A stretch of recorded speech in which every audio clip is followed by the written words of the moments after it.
Welcome to our channel. If you want to enable Safe Search in Google Chrome to filter explicit content from search results, follow these step-by-step instructions. Step 1.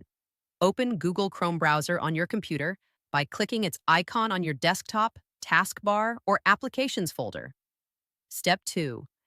Navigate to google.com in your Chrome browser to access the Google search homepage. Step 3. Click on the Settings icon, which looks like a gear or three horizontal lines typically found in the top right corner of the Google search page. Step 4. Select Search Settings from the drop-down menu to access Google's search configuration options. Step 5. Scroll down to find the Safe Search Filters section. This area controls how Google filters explicit content from your search results. Step 6.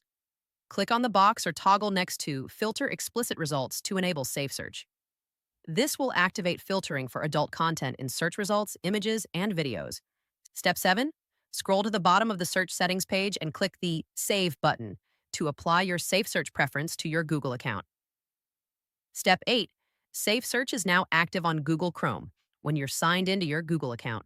For additional protection, you can lock Safe Search on managed devices through your Google account's supervised user settings. Don't forget to like this video and subscribe to our channel.